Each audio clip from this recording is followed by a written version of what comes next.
How's it going, guys? We are back with another video. This time we're going to be doing something, it's a bit of a documentary. It's about Pim Fortuyn. I don't know if I'm actually pronouncing that right. I'm assuming I'm probably butchering it.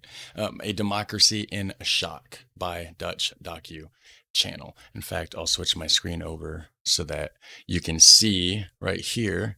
It says, Wilhelmus Simon Petrus Fortuyn, I don't know if I probably didn't pronounce that right, known as Pim Fortuyn, 1948 to 2002, was a Dutch politician, a civil servant, sociologist, author, and professor who formed his own party.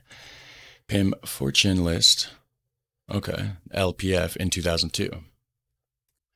Fortuyn was often regarded as controversial due to his outspoken views about multiculturalism, immigration, and Islam in the Netherlands. He called Islam a backwards culture and was quoted as saying that if it were legally possible, he would close the borders for Muslim immigrants.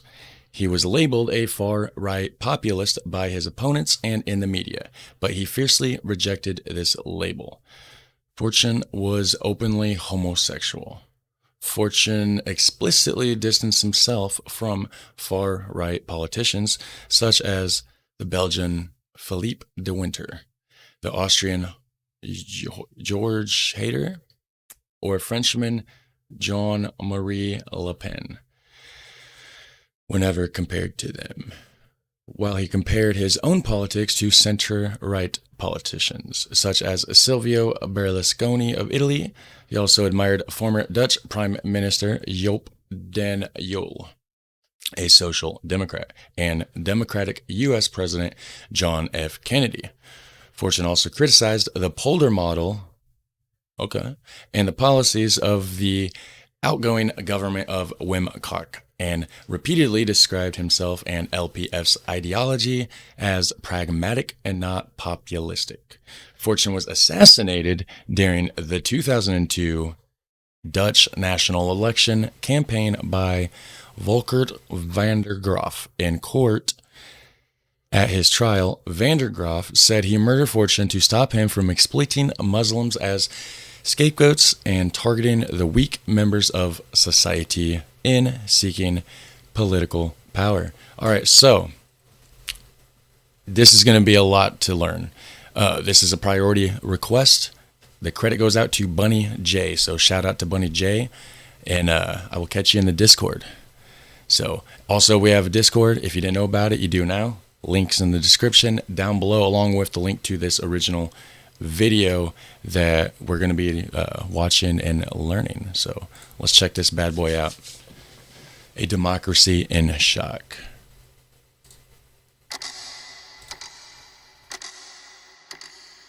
All right. Now, do I need subtitles? En de Nederlandse regering, en dat vind ik dus een bloody shame, helpt mee een klimaat te creëren van demonisering van mijn persoon. En als mij straks wat gebeurt, dan zijn zij mede verantwoordelijk. En dan kunnen ze niet hun handen ervan aftrekken in de zin van ja, ik heb die aanslag niet gepleegd. Je hebt het klimaat mee gecreëerd. This is the true story of a crime that became world news on the 6th of May 2002. Right. The victim, a political leader often ranked among the infamous European right-wing extremists. At yourself.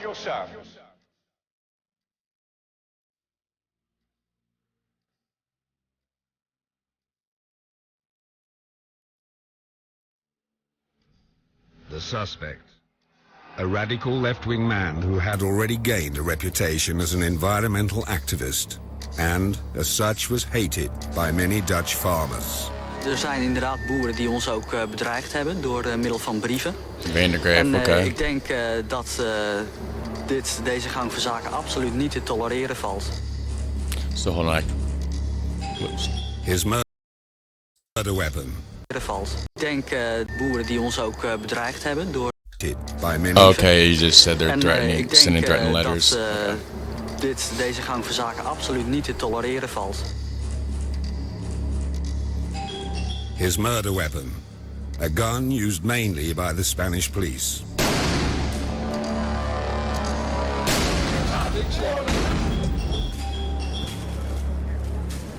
So what, a police issue, I'm assuming?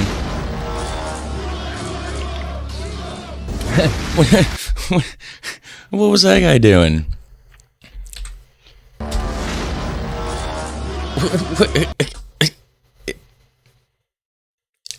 Okay, I mean, it doesn't say anything about it, so I guess it's not important, but it's just odd.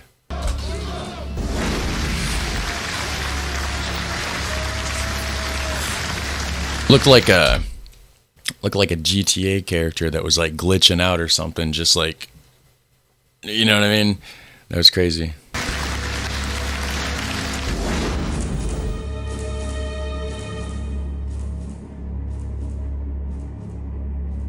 Damn, so the guy got assassinated. 2002. Monday, 6th of May 2002, around 3 p.m. Just an ordinary day, it seems. In the Netherlands too, but appearances can be deceptive.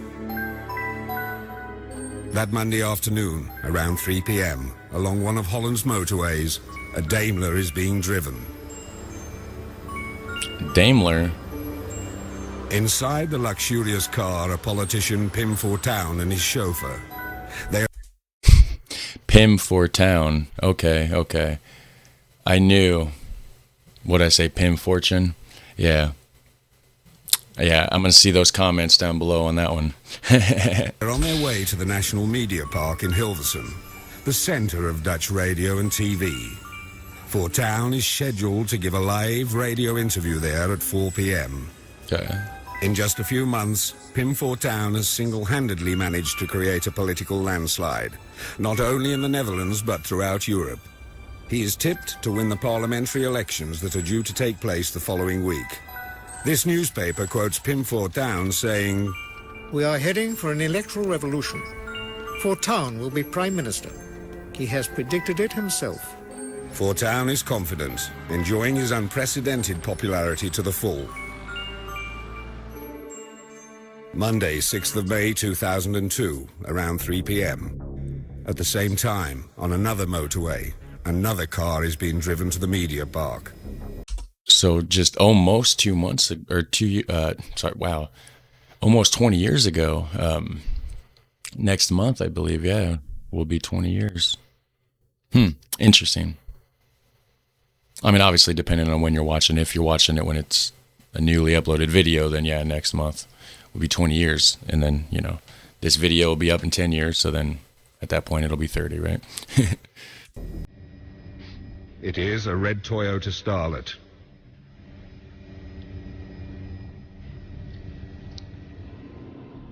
The driver is an unknown young man. Next to him are some papers, including a map of the broadcast center. He's up to no good, guys. So this is a Van de Graaff guy, I'm assuming? Heading in to assassinate him, huh?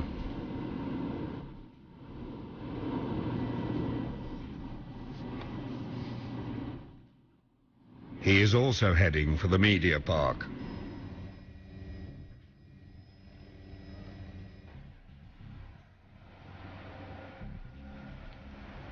Just before 3:30 p.m., he parks his car exactly here, in this street, less than a kilometer away from the radio studio where Pim Fortuyn is to give his interview between 4 and 6 p.m.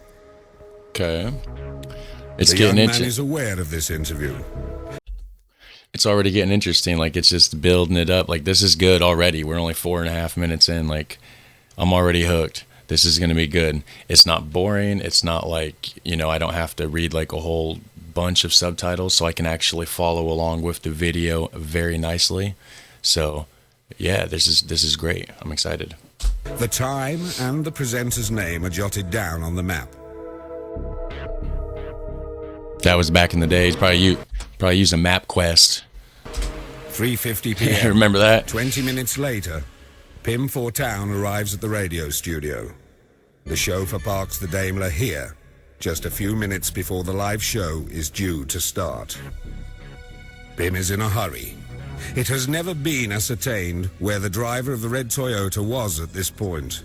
He may have been lurking somewhere near the studio.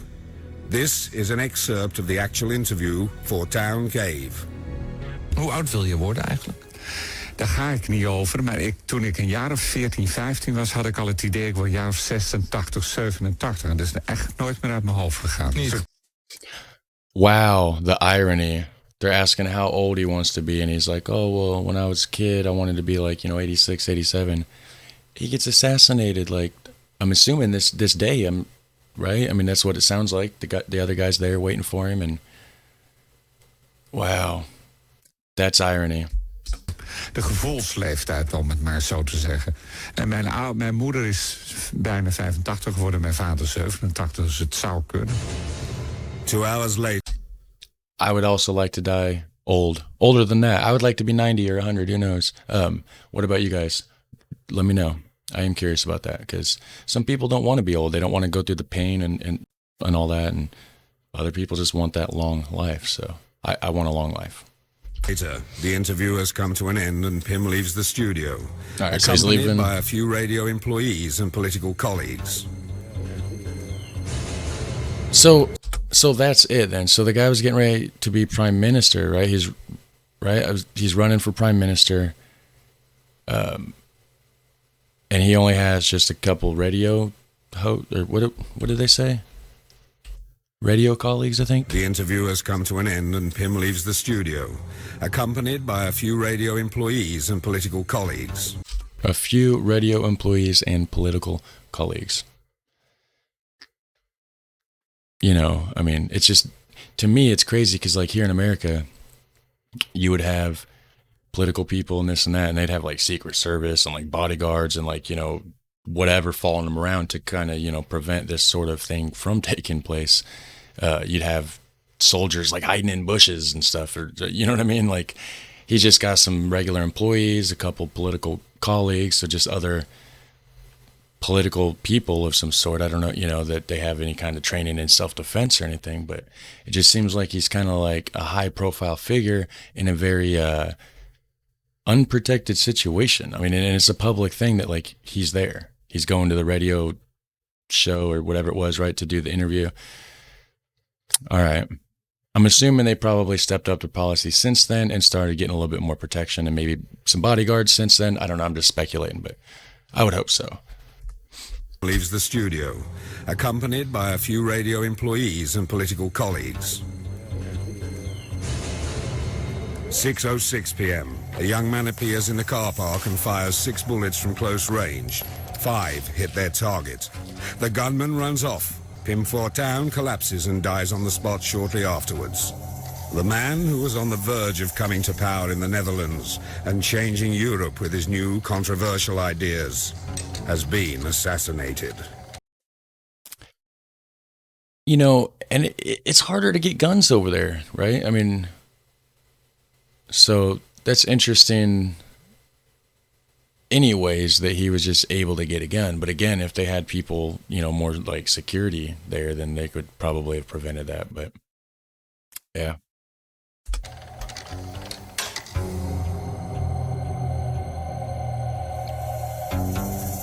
They can get rid of me, but they won't be able to get rid of my ideas. Pim Fortuyn was born in this small seaside village, Velsen, shortly after the Second World War, on the 19th of February, 1948. Oh, they're a little baby, he grew up in baby a conservative Pim. Roman Catholic environment. He remained true to his faith to the end. His funeral mass.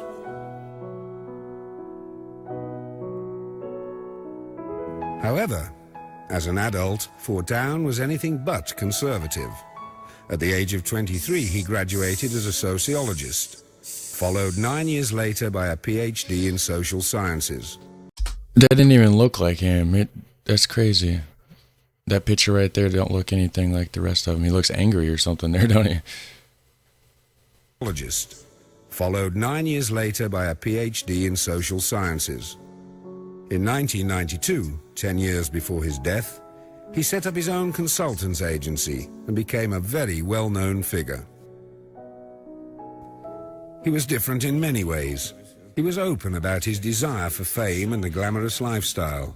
And about his homosexuality. Ik kan nauwelijks zomaar uitgaan. Dat heb ik afgelopen zaterdag gelukkig wel gekund. Dat vond ik heel leuk. Oh, waar ben je geweest? In Rotterdam hebben wij een leuke homoseksuele subcultuur. Nou ja, daar ben ik in de clubs geweest. Krijg je nou ook meer aandacht van leukere jongens? Beeldschone jonge mannen? Nee, ik had even gebeld met een van de eigenaren van de cafés waar ik veel kom. Daar ben ik goed mee bevriend. Ik zeg, nou, ik wil graag komen. Vind je het goed? Hè? Want ja, je wil ook de orde niet verstoren. Nou, die had een leuk groepje voor mij georganiseerd. Dus nee, het was leuk. Dat is leuk. He was voted the best dressed man in Holland and could always be relied on to make controversial remarks in the media. The best dressed man in Holland. He's just wearing a suit, guys. Like, what? How many other people are wearing suits? There's nothing stand out about that. I don't understand that necessarily, but... This is an excerpt from 1997, when he was asked to comment on the murder of Italian fashion king Versace. A remarkable interview when placed in the perspective of his own assassination. Voor de familie is het natuurlijk zeer tragisch. Maar als wereldnieuws vind ik het geen tragisch nieuws, nee. But Fortuyn gained most of his publicity with his sharp political analysis, his criticism and his creative proposals, which always led to heated discussions. Asked about his views on ethnic minorities, Fortuyn stated... Het is ook een tijdbom die op den duur hele grote problemen, niet alleen in Nederland, maar ook in landen als Frankrijk en Duitsland zal geven. En met name als we er niet in slagen om op korte termijn mensen van vreemde herkomst goed te integreren in de Nederlandse samenleving. What about Belgium? Belgium's right in the middle of the Netherlands and France. It sits between the two, and then Germany's off to the side. Yeah. He wrote many books bearing titles as To the People of Holland and the Islamization of Our Culture.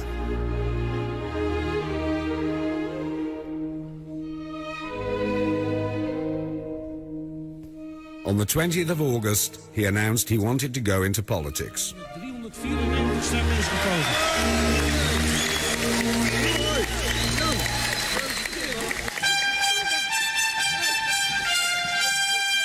Yeah. This was the beginning of a 9-month triumphal procession.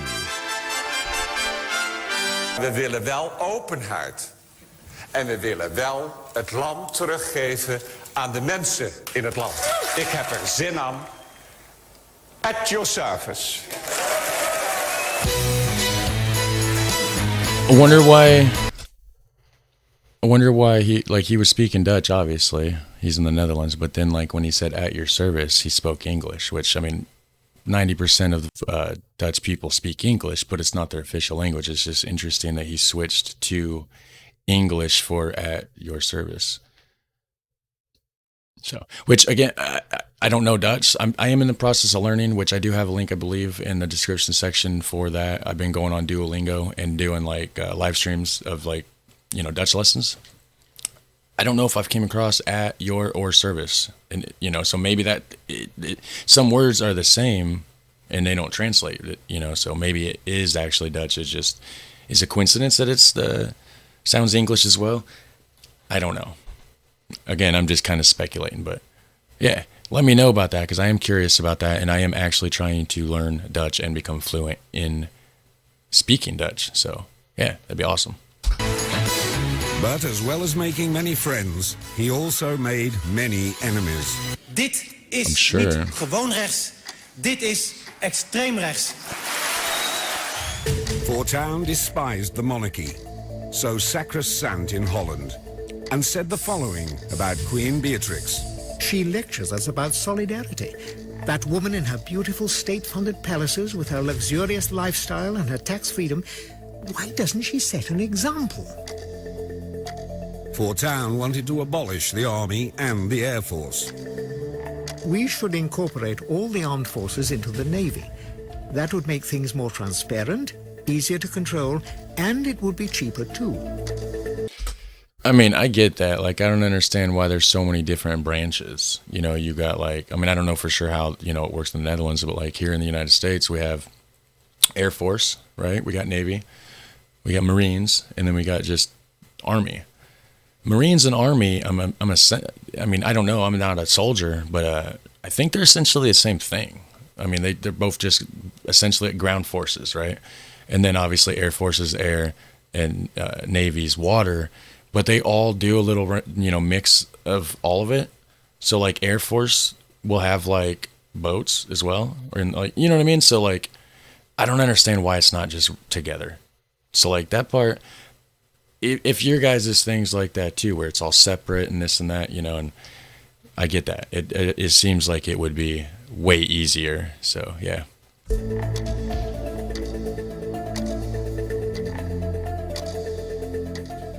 His most controversial remarks were about the ethnic minorities and asylum seekers. In short, the immigration issue. We should get rid of the Moroccan, Turkish and Suriname neighborhoods in the big cities. These people should be forced to move to smaller towns.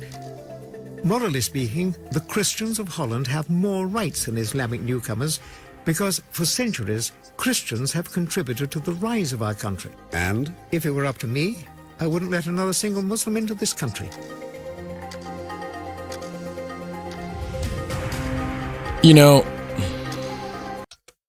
I'm not trying to get into anything political. I'm not trying to cause a political debate or offend anybody at all. A lot of countries have immigration issues. I'm sure you guys have heard we have a pretty big immigration issue going on right now on our southern border with Mexico. There's some issues there.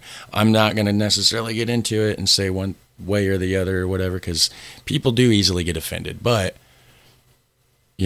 if you can be nice, comment down below what your opinion on that is. Don't argue with nobody. I don't want any arguing in the comment section. Just kind of keep everything clean, good, nice, chill environment. No arguing on the channel, on the Discord, on my comments.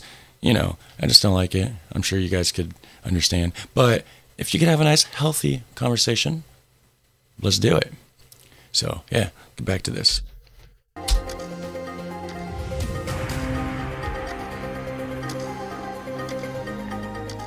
Fortuyn was brave enough to speak the minds of the people, and his political star rose very quickly. Everything indicated that during the elections on the 15th of May, his party, with his name, the list Pim Fortuyn, or LPF, would indeed come to power.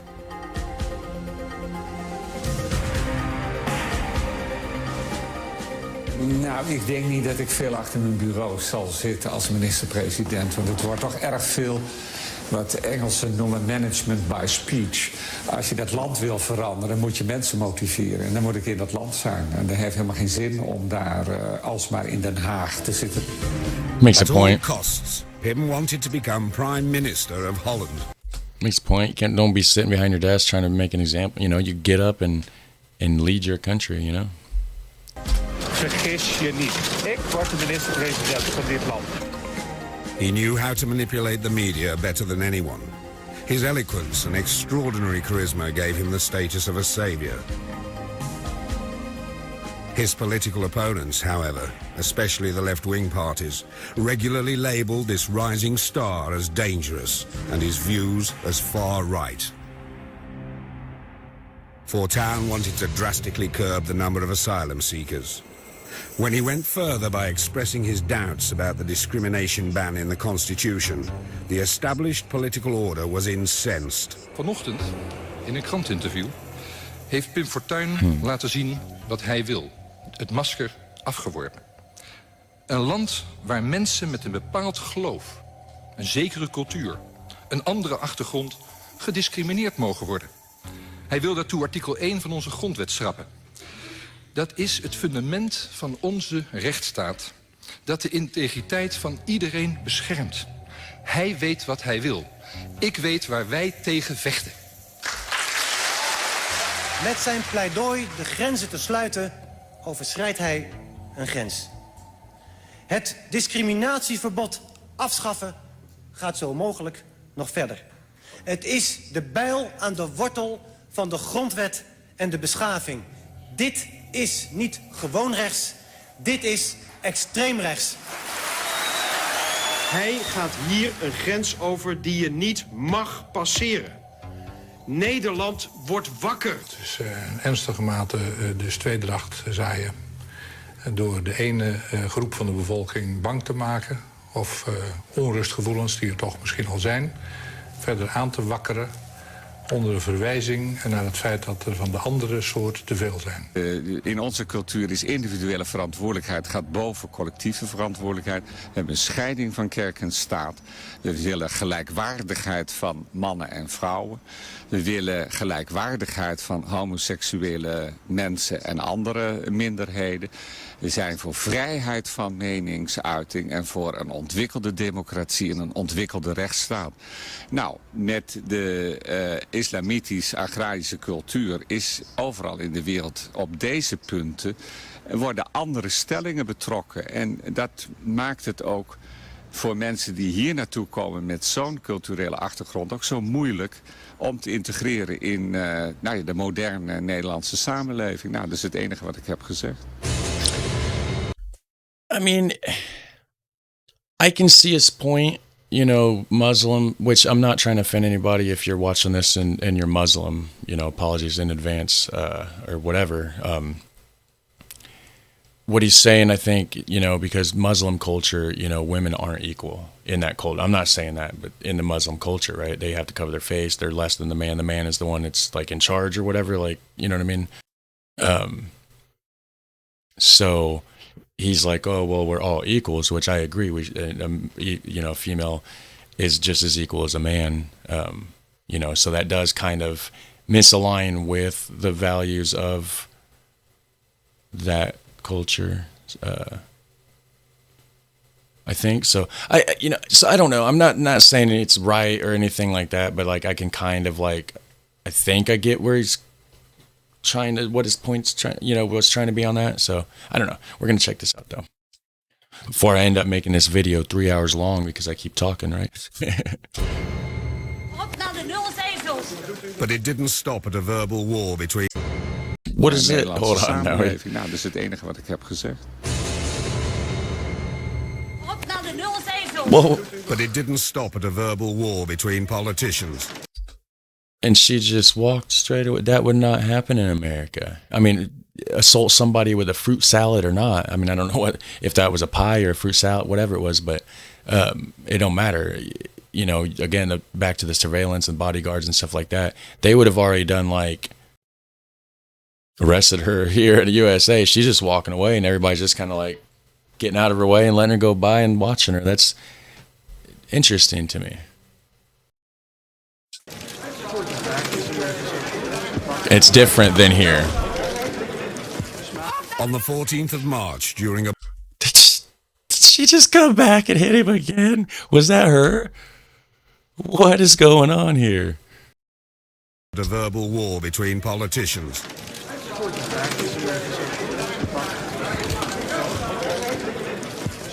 On the 14th of March. Is that somebody else or did she sneak around the crowd? Wow. During a book presentation, angry left-wing activists pelted Fortuyn with cakes filled with feces, urine and vomit. Het deed geen pijn. I would have rather been assaulted with a fruit pie. That's like bodily fluids. That's gross. That's Maar het is A, heel vernederend. En B, het kwam na... Kijk, dat zie je niet op televisie. Als je ziet wat ik af en toe in de brievenbus krijg... dus aan bedreigingen, zo, daar word je niet vrolijk van. The increasing popularity of Pim Fortuyn does not go unnoticed internationally. Comparisons are easily made between him and the notorious exponents of detestable ultra-right-wing ideals. Ses positions anti-migration le font comparer à Jean-Marie Le Pen. Toen is er in de internationale pers een beeld ontstaan dat hier een soort Haider of Le Pen was opgestaan. En ja, dat is heel negatief voor Nederland in het buitenland. En dat probeer ik nu recht te zetten, ja. He refuses to be compared to Pia Kjærsgaard from Denmark, Philip de Winter from Belgium, Umberto Bossi from Italy. I wish I knew who... See, I don't know anything about the world, guys. That's what I'm trying to learn. Like, I don't know who any of these people are. I apologize. Much maligned Jean-Marie Le Pen from France and Austrian Jörg Haider, all ultra-right politicians. I pronounced it George earlier because I wasn't sure. It's Jorg, okay. Dus doodziek van als ik voortdurend... Maar, nou, dat gebeurde niet met de Nederlandse pers, want daar hebben we nu die hobbel gehad. Maar als ik voortdurend maar mij moet verantwoorden over wat meneer Le Pen of meneer Haider of meneer, bij u in uw land meneer De Winter doet. Ik heb met die mensen nog nooit contact gehad. Ik heb een heel ander politiek programma. Ja, dan denk ik, wat moet ik daarmee? On the 7th of April, a month before his death, Fortuyn calls an international press meeting in order to clarify his alleged extremist views. Dat in uw country Tony Blair plaats zal maken voor... That day, he predicts a series of conservative election victories in Germany, England and France, in the wake of his own expected triumph. En dat wordt dus straks een ontzettende goede coalitie in Europa. And so it's going to be a very good coalition in Europe later Helemaal als ik de verkiezingen win en premier van Nederland word. Especially should I win the elections and become Prime Minister of Holland. But whatever Fortuyn does, however he defends himself, his success and his theories are still regarded as reprehensible in certain circles. As the election approaches, the battle between Fortuyn and his visible enemies becomes increasingly fierce. Wat ik merk bij jou in het debat, dat is dat op het moment dat jij bekritiseerd wordt op je kwetsbare punten, dat je theater maakt en dat je niet inhoudelijk reageert. En daar... How is that? It says when somebody criticizes your ideas, you put up another act, but you never actually react to it, and that is your weakness. I wonder what he means by that. I thought, like, if you don't react to it, like, if you don't let them get the best of you, I thought that would be better than, like, letting them... I don't know. Maybe I'm not understanding it right. Daar zit jouw zwakte.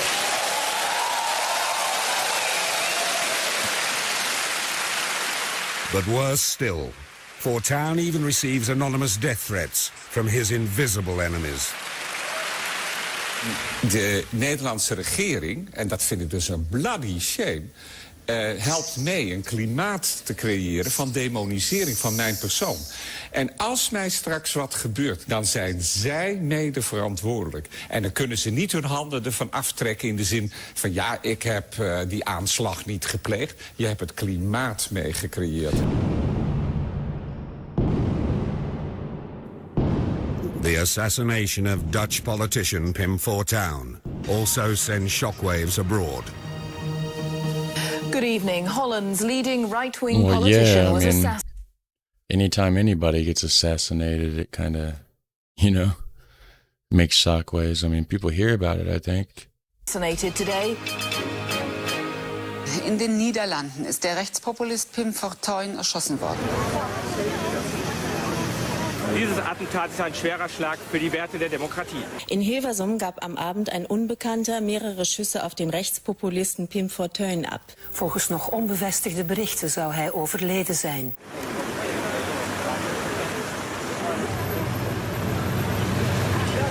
Holland mourns. The murder of Pim Fortuyn becomes front-page news all over the world.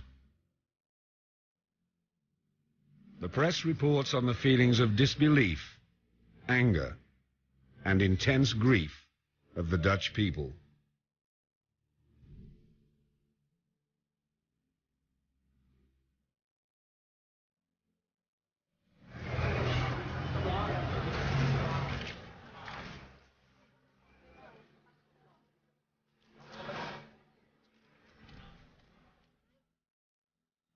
I'm assuming that's where he was shot.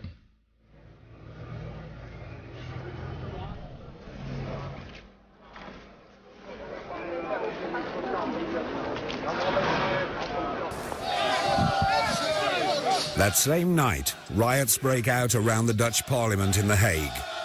The population is enraged. Their Pim has been murdered. The first politician who, in their eyes, finally dared speak the minds of ordinary people.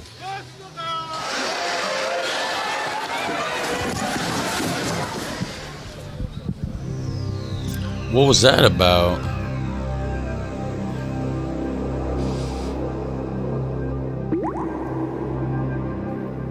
A democracy is in shock.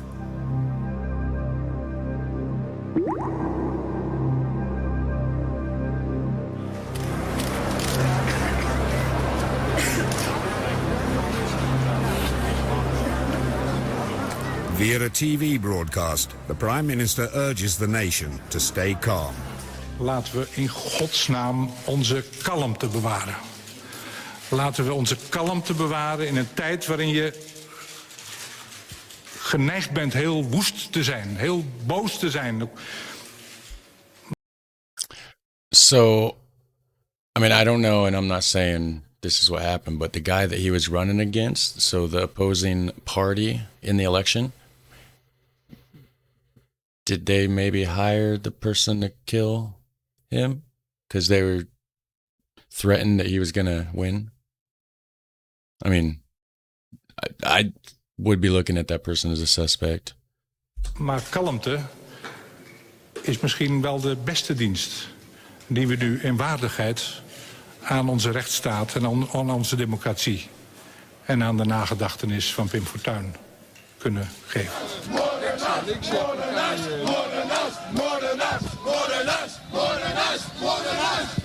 But people have had enough of the political establishment, who many hold partly responsible for the murder of the man who should have become their new leader.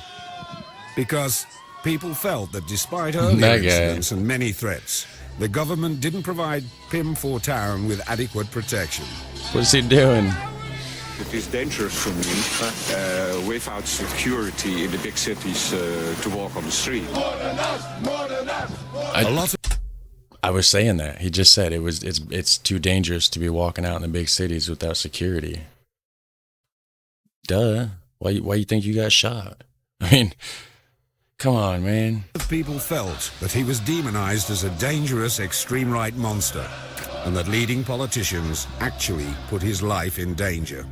You know, and with all that going on, you would think he would just already just like, even if you know, he's getting death threats, everything else.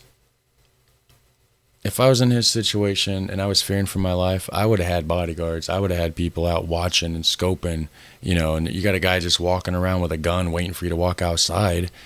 Well, if you had people outside hanging out in the bushes just kind of like watching and making sure everything's fine, they would have saw that guy with the gun. They would have shot him or tackled him or got rid of, you know, something, and then you would have been fine. So, just my opinion. But, you know.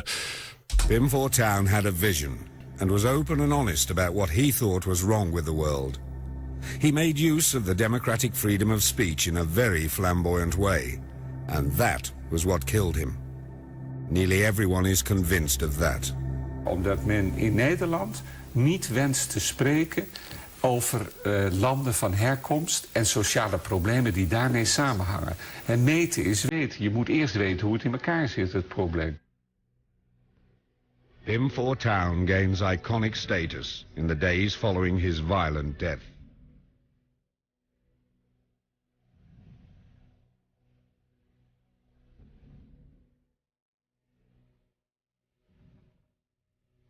Is he shot in the top of the head?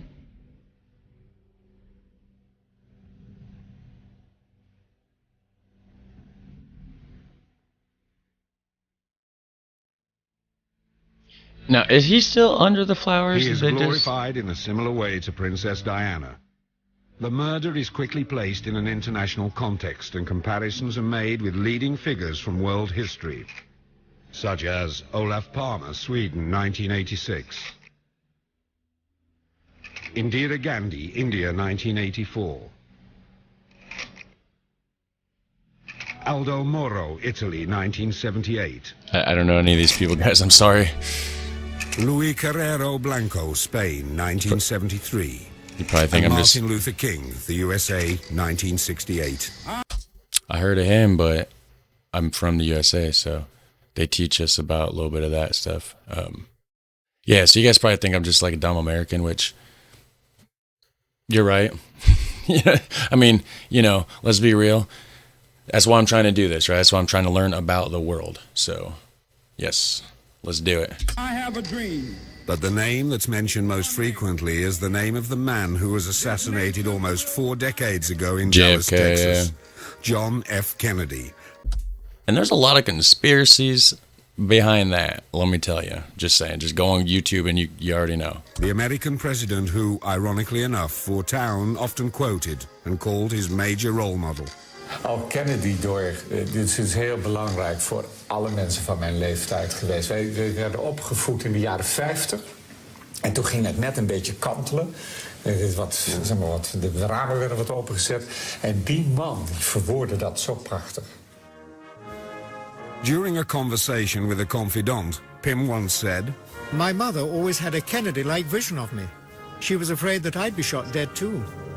Now that I've entered politics, I'm glad she's passed on. Fortuyn wanted to be... Dang. So his mom kind of predicts it. And then he goes into politics and he's like, oh crap, like she might be right. I'm glad she's already passed, so she ain't got to see it. Wow. That's crazy, guys.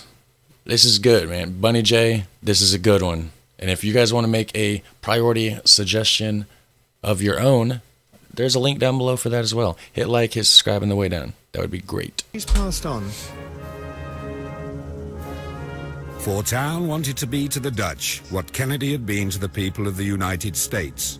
Their own charismatic, innovative, democratically elected leader. But both men were prematurely silenced by bullets. Yeah,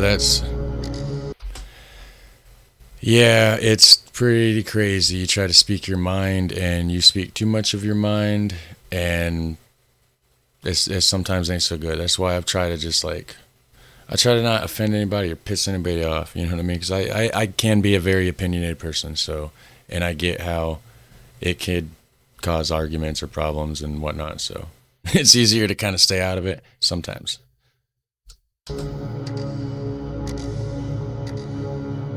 And just as in Kennedy's case, the murder of Fortuyn raises important questions. Was the shooting the crazy act of one man? Or was there a bigger political conspiracy? Why was Pim Fortuyn shot? Will the true facts ever come to light? I said that earlier. I was like, man, whoever he's running against, like, what if they set it up? Okay, so we're going to find out. Or will they be hidden away forever? I mean, you guys probably already know if you're from there. There is another similarity. As in the Kennedy case, a completely unknown young man was arrested shortly after Fortuyn's death, who, according to the judicial authorities, is undoubtedly the assassin. Undoubtedly, they say. 6th of May 2002, 6:06 p.m. The young man appears. He's carrying a blue plastic bag and a gun in his right hand. He's wearing sunglasses and a blue baseball cap. Fortuyn is hit by 5 bullets to his head, his larynx, his carotid artery, his heart, and lung. He collapses. The chauffeur jumps out of the Daimler.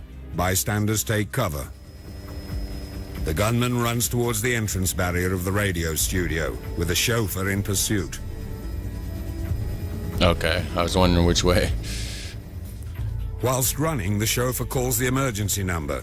The gunman points his gun at him twice, threatening to shoot, but doesn't. The chauffeur meets a TV station employee who has just seen someone trying to run inconspicuously towards a narrow path between the media park and the main road. This man joins in the chase. Several witnesses also call the emergency number. Initially, they think it's a prank. Meanwhile, the chauffeur describes to the emergency staff the route they are taking. The gunman runs, hesitates by his parked Toyota, but continues running towards the Texaco petrol station.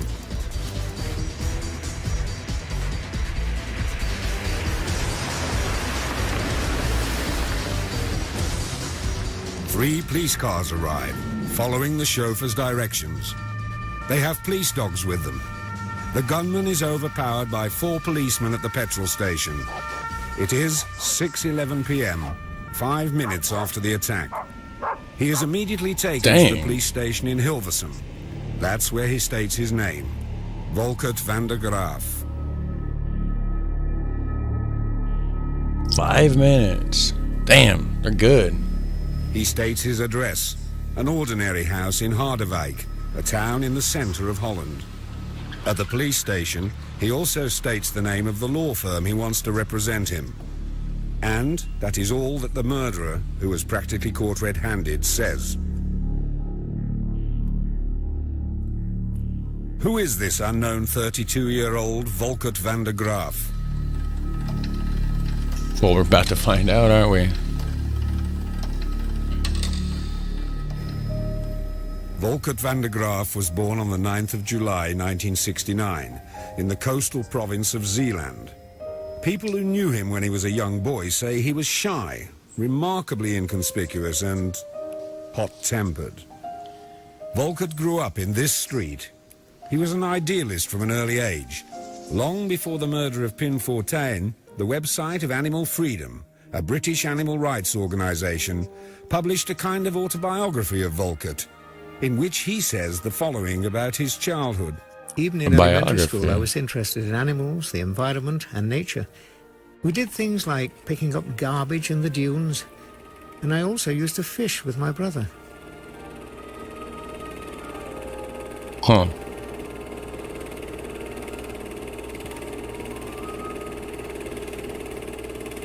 My brother put the worms on the hook. I thought it was mean on the worms and the fish. It just wasn't right. But you go and kill some. Apparently everyone thought it was normal. During my high school years, this feeling that something was not right increased. People think it normal that you eat animals and that you let fish suffocate in nets. I worked at a bird shelter. Then be a Only vegan. 2% of the birds that were brought in, covered in oil, survived.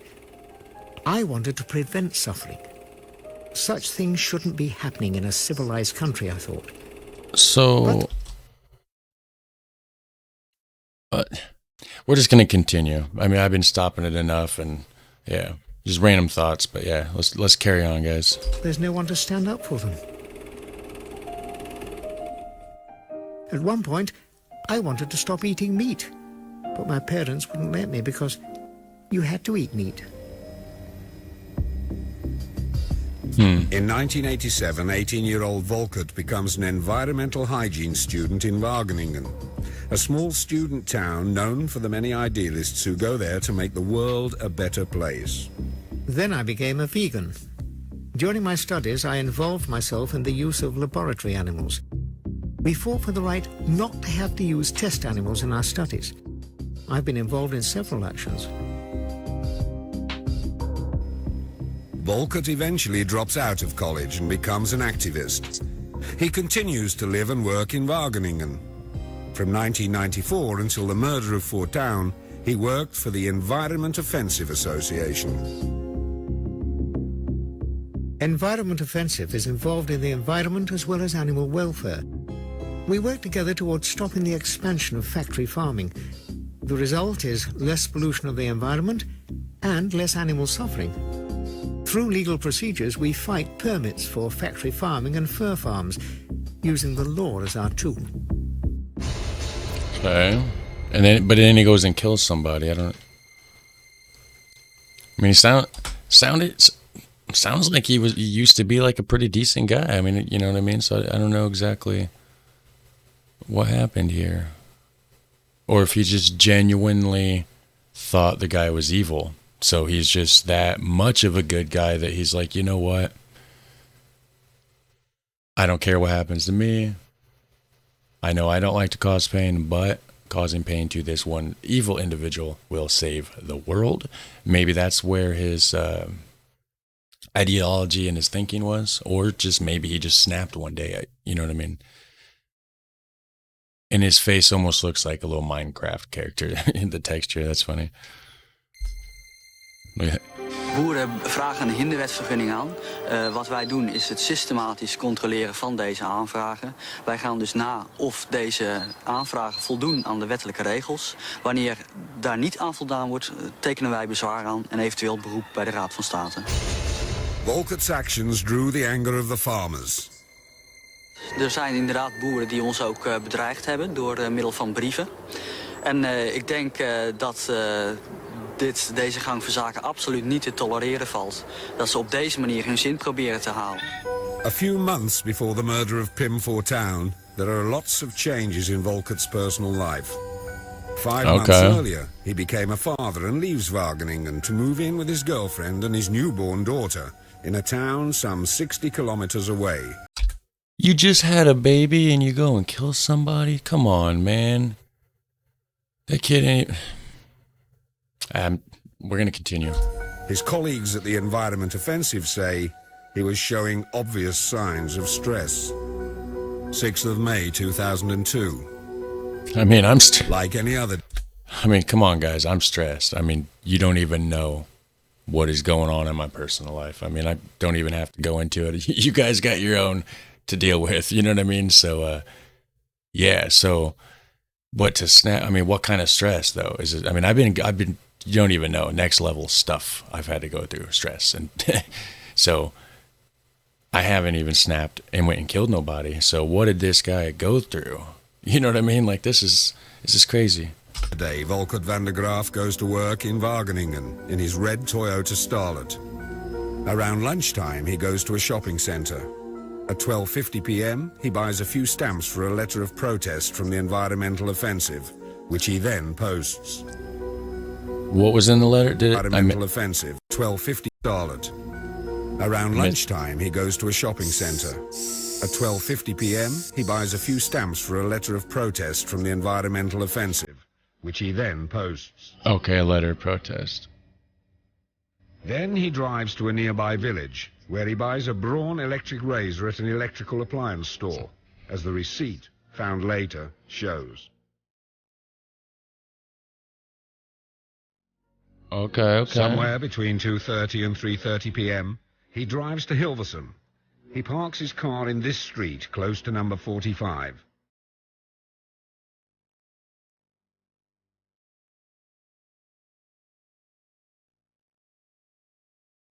At 6:06 p.m., he appears at the nearby media park and kills Pim Fortuyn.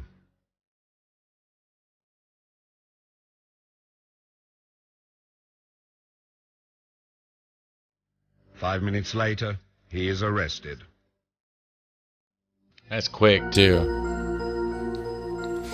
Ever since, all kinds of incidents have confirmed that Volkert is more than just a run-of-the-mill suspect. He is a confident radical left-wing activist who knows exactly what his rights are and believes they should be respected. On the 6th of May, he asks a progressive team of lawyers to represent him. The team includes Britta Boehler, who acquired an international reputation by representing the PKK terrorist leader Öcalan. On the 24th of June, a number of suspicious chemicals are found, including a time power unit in a plastic container in Volkert's garage. It contains bottles of hydrochloric and sulfuric acid and condoms filled with sugar and potassium chloride. What is According the hell is this guy doing? So he's not just shooting people, he's making bombs. To the Dutch Forensic Institute, the only commonly known use of this mixture is to make an explosive. When sulfuric acid is added, a spontaneous explosion occurs. Was Volkert van der Graaf also preparing other attacks? On the 12th of July, over 2 months after the murder, the suspect goes on hunger strike at this prison facility in Amsterdam. Hunger strike. He may have been inspired by the renowned animal rights activist, the Englishman Barry Horn, who died on the 5th of November 2001 in prison as a result of a hunger strike. The 5th of November. Married and a father of 2, was protesting against animal testing, which he condemned. But this is not the case with Volkert van der Graaf. Volkert's hunger strike is a protest against his own treatment in prison. His cell is under 24-hour camera surveillance as a suicide prevention precaution. On day 29 of his hunger strike, one of his lawyers says... De hongerstaking is geen chantagemiddel. Zij is gestart omdat Volkert voor zichzelf de conclusie heeft getrokken... dat de omstandigheden waaronder hij is gedetineerd... hem geen enkele menselijke waardigheid en kwaliteit van leven meer laten... en dat een dergelijk bestaan voor hem geen zin heeft. 29 days, though. That's a long time. I mean, it seems like he would just be starving at that point. I thought you could only go 21 days without food. He's sneaking some food, I think. I don't know about that one. Niet één verdachte in Nederland, ook niet zij die eveneens van ernstige misdrijven worden verdacht, heeft met vergelijkbare omstandigheden te maken. On day 70, Volkert suddenly ends his hunger strike. Day It's 70? unclear why, since 24-hour camera surveillance is still being maintained. Fortuyn's next of kin call him a coward, but they express the hope that he will now finally talk, because the moment the fanatical self-assured activist was arrested, he has not uttered a word. He refuses to tell the police and the authorities why he murdered Pim Fortuyn. And said that shit. still remains the big mystery. Wow. Volkert van der Graaf once stated, My actions don't come so much from love for animals. I just act rationally. What happens to animals in factory farming is not right. Protecting animals is civilizing people. It's a well-known fact that Pim Fortuyn supported fur farms. Furthermore, he indirectly put Volkert's adversaries, the Christian farmers of central Holland, on a pedestal. Fortuyn once said the following. Morally speaking, the Christians of Holland have more rights than Islamic newcomers because for centuries Christians have contributed to the rise of our country. Ik ben van de vereniging Milieuoffensief en ik ben Volkert van der Graaf. Did Volkert van der Graaf hold a personal grudge against Pim Fortuyn? Or was the murder a symbolic act against the soon-to-be most powerful man in a civilized society, which, according to Volkert, is far from civilized? Was it the act of one man or a conspiracy? There is a widespread national anger about the fact that the authorities failed to provide Fortuyn with any personal protection. Yeah, right. They failed. Yeah, that's not even why I was pausing. I forgot why I paused it. I was going to say something else, but yeah, exactly. Why didn't he have any personal protection? Like I was saying that earlier. Like that's crazy. Especially he was getting death threats and everything else. Like, hold on. What? So what did they say? Conspiracy. There is a widespread national anger about the fact that the authorities failed to provide Fortuyn with any personal protection, despite the numerous serious threats he received in the mail. Exactly. The Dutch government has set up a special commission of inquiry to investigate the facts regarding Fortuyn's security. But people fear that the truly important facts will, as in the JFK murder, be swept under the carpet. Furthermore, lots of people have virtually no faith in the actual murder investigation, which is obviously in the hands of the public prosecutor and the police. But is this justified? That's nuts. There is no evidence of an accomplice or of a contract killing, and Volkert's amateurish modus operandi does suggest it was a solo act. Thanks to the murderer's carelessness and the state-of-the-art technology of the Dutch Forensic Institute, there is so much evidence against Volkert van der Graaf that the authorities are 100% certain. No one else could have committed the premeditated murder of Pim Fortuyn. I mean, he shot the dude, took off running, like everything. I mean, he did it, you know. So yeah. No one else could have committed the premeditated murder of Pim Fortuyn, but Van der Graaf. Now, just another side note, maybe not side note. I mean, it does relate to the video, obviously, but the weapon in question. Did he have it when he got arrested? Okay. If the dude got shot, they should be able to match the bullet. You know, I've seen those shows. I've seen CSI and Law and Order and whatever, right? Yeah, that's a thing. So I wonder, you know, I mean, obviously there's no discrepancy. I mean, he done it, you know, but if they're looking for like pure on evidence besides the obvious, the gun could be linked up to it and, you know, to the bullet and everything. So, and then who was the gun registered to? He said it was a Spanish police issue weapon. How the hell did he get it?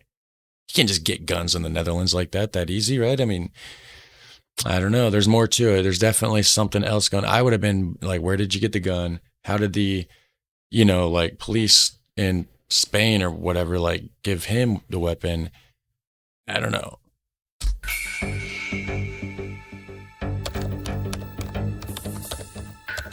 After looking closely at Volkert's computer, it appears that in the weeks prior to the murder, the name Pim Fortuyn was searched for on the internet for hours. The evening before the murder being the last time. Well, I mean, he got arrested after that, so I mean, clearly that was the last time, right? Immediately after the murder of Fortuyn, the police started an investigation, bringing up overwhelming evidence proving Volkert van der Graaf to be the assassin.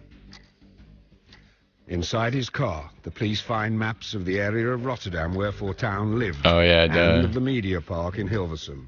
Yep. On the map, a handwritten note says between 4 and 6, and 6th of May, Rue de Wild.nl. In other words, the time and date of the live interview and the name of the radio show. Conclusion, according to the public prosecutor, Fortuyn's murder was premeditated. And there is more evidence to prove that Van der Graaf is the killer of Pim Fortuyn. Besides Fortuyn's chauffeur and the passerby mentioned earlier, a third person pursued the gunman after the murder, up until his arrest. The description of the gunman given by various people who witnessed the murder coincides with the description of Volkert van der Graaf when he was arrested. Conclusion, according to the judicial authorities, the gunman and Volkert are one and the same man. One and the same. Volkert was wearing latex gloves. The Dutch Forensic Institute found 1,200 gunshot traces on these gloves and on the sleeves of his jacket. Furthermore, at the time of his arrest, Volkert had a loaded Firestar gun in his pocket with a cocked hammer. It was ready to go. It is highly likely that the cartridge cases found at the scene of the crime come from this weapon, a 9mm caliber Firestar pistol.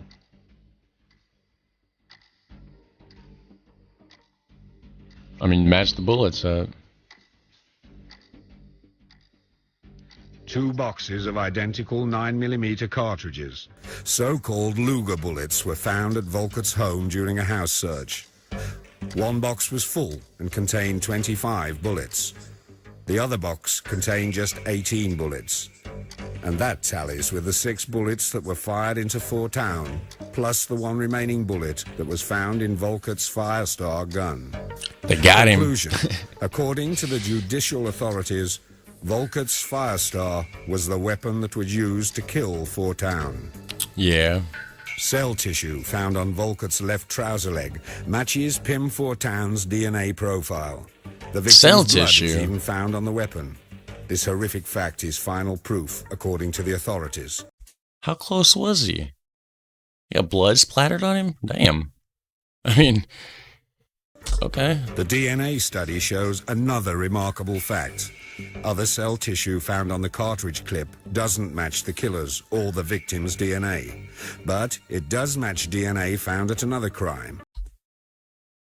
This dude's out killing other people? What is going on? A property crime, committed 5 months prior to the murder of Fortuyn. Property crime, huh? What does that mean? Like he robbed somebody? The authorities refused to reveal the identity of the person involved because of the ongoing investigation.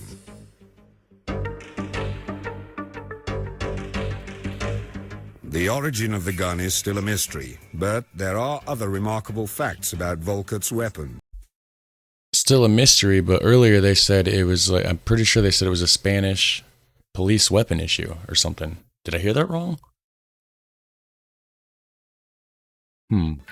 A Firestar model of the make Star.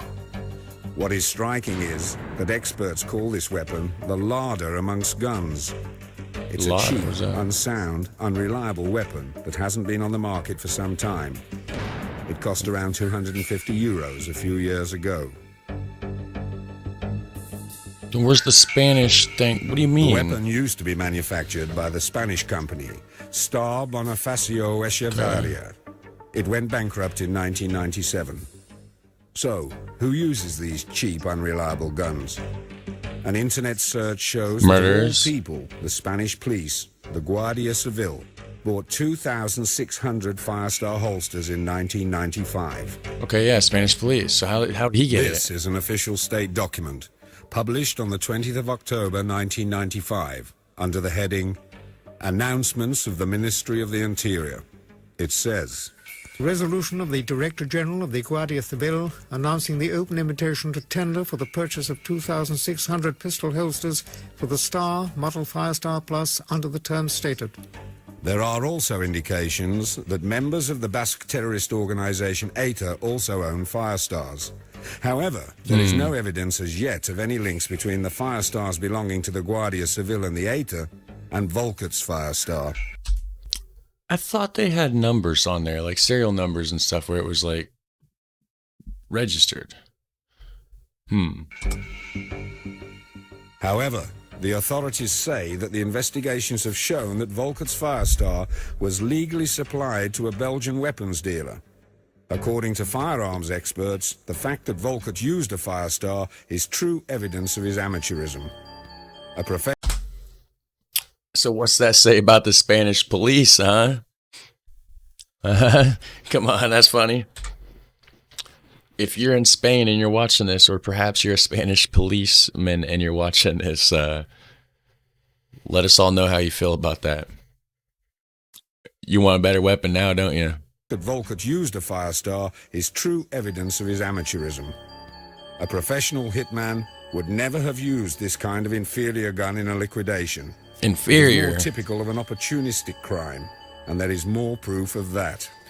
Otherwise, Van der Graaf wouldn't have driven his own car to the media park. He would not have left any incriminating evidence in his car. He would not have kept the remaining ammunition at his home.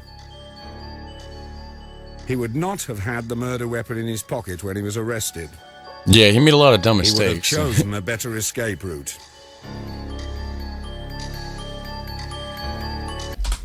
He either didn't give a shit because he knew he was gonna go down, kind of thing, and hey, whatever, or he was just overly confident, like, oh, I'm good, I got this, or just a complete moron, I guess. You know what I mean? However, experts also say that he must have practiced with the Firestar gun. After all, a person firing a gun for the first time is unlikely to hit the target 5 consecutive times because of the gun's recoil. But how close was he? I mean, he's getting blood splashed on him and the gun. How far away can blood splash? Just a few feet, right? I mean, I don't know I haven't really shot anybody with a gun to know. But, I mean, I wouldn't imagine it could be any more than a couple feet. Not even if that person is firing at point-blank range. And Volkert didn't have a gun license. In the trial of the century... Not even point-blank range? What? Not even... However, experts also say that he must have practiced with the Firestar gun. After all, a person firing a gun for the first time is unlikely to hit the target 5 consecutive times because of the gun's recoil. Not even if that person is firing at point-blank range. Why not? Volkert didn't have a gun license. It's weird. In the trial of the century, as the criminal case against Volkert van der Graaf is dubbed in Holland, he will most certainly be found guilty of the horrific murder of Pim Fortuyn. The trial of the century. Dang. That's a big name. The media is openly talking about a life sentence. On the 6th of May 2002, Pim Fortuyn was murdered. The Dutch nation was seized by grief, anger and dismay. A democracy in shock.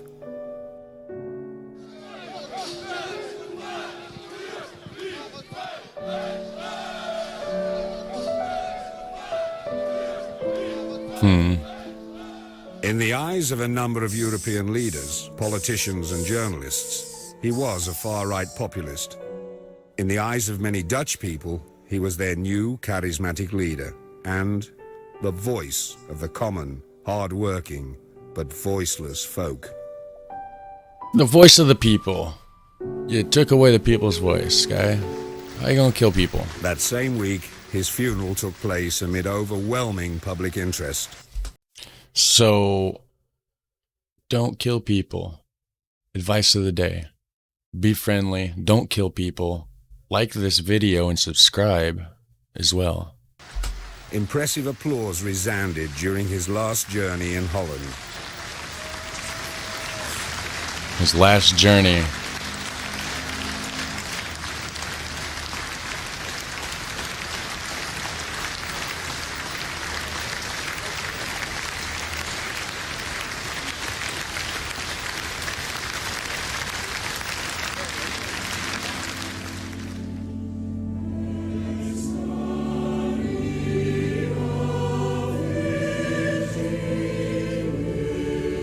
Funerals are sad.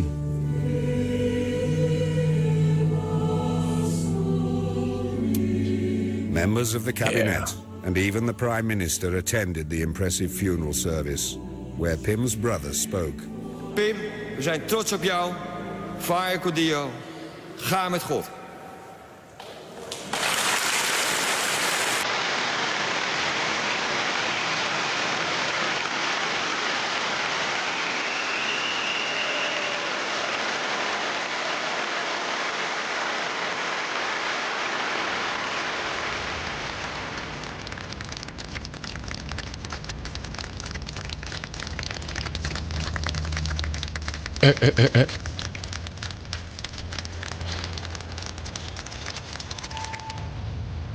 Can that make you lose traction in wreck though? Some days later, Pim Fortuyn achieved a posthumous landslide victory during the Dutch parliamentary elections. We gaan of Nederland veranderen en dan krijg ik een fors mandaat van de Nederlandse kiezer, of ik krijg het niet. Ja, dan moet je het maar uitzoeken met de partij van. He was not, however, given the chance to prove whether he could keep his promises as a democratic politician or not. Ciao. Dat is een lange dag. No, ciao. Obviously, ciao is French, right? But is that also Dutch? Is that also a Dutch word? 2 months later, on the 17th of July, Pim Fortuyn was buried here, in his second home country, Italy. It was here that his family bid a final farewell. Okay. The show was over. Part Italian, eh? To the man who, within 6 months, completely changed the face of national and European politics. Only 6 months? Thanks to his insights. Ik heb een sterk voorspellend vermogen. Dat is niet iets van daarboven. Maar het is als je op een bepaalde manier kunt kijken, en dat kan ik kennelijk als een talent, dan zie je ontwikkelingen sneller aankomen dan ander, omdat je op andere dingen let. Thanks to his charisma and humor. Ik ga het handtasje lenen van Margaret Thatcher. So I'm going to borrow Margaret Thatcher's handbag. En ik zal slaan op de tafel. I'm going to bang it on the table. And I'll say I want my money back. And thanks to his strong view. So he knows English, right? Or just part of it? Why has he got somebody translate into English, but then he said, or does he just know a little bit of English? It's interesting. He'll say I want my money back. And thanks to his strong views. We willen gelijkwaardigheid van homoseksuele mensen en andere minderheden. We zijn voor vrijheid van meningsuiting en voor een ontwikkelde democratie en een ontwikkelde rechtsstaat.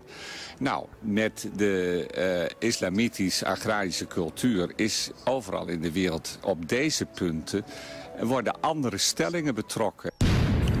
5 lethal bullets and Islamic culture. I apologize, I said Muslim or something earlier. Islamic, yeah. Andere stellingen betrokken. 5 lethal bullets ended the life of Pim Fortuyn and his personal idealism. But that's not all. The bullets also put an end to Volkert van der Graaf, the assassin, according to the authorities, and his personal idealism. Ultimately, the only purpose that these 5 bullets served is to renew awareness that freedom of speech is one of the most important cornerstones of a civilized, modern democracy, and that this freedom should always be protected. At your service. At your service. Wow. So that was pretty awesome. Let me see. I got this all zoomed in so you guys can see it as well too. This guy was a hero, Liam says. And the murderer is already set free? What? Now, is that real?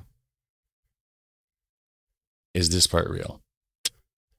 That's crazy. I mean, I don't know if the other guy lost his life. This dude killed somebody, but now he gets to go and have a life. I don't know. I don't know how I feel about that necessarily. But again, I'm not trying to start any controversy or offend anybody in the chat. I want my channel to be a nice, friendly place for everybody. So, it says this document is way too long. They killed him. Are we now supposed to be feeling sad? It wasn't way too long. I was kind of sad it was done. I was enjoying, like, I wanted it to keep going. I like stuff like that. So anyways, that was suggested by Bunny J. So shout out to you. And again, hit like, hit subscribe. Links for everything's in the description down below. And you guys take care. Have a super fun, awesome day. All right, later.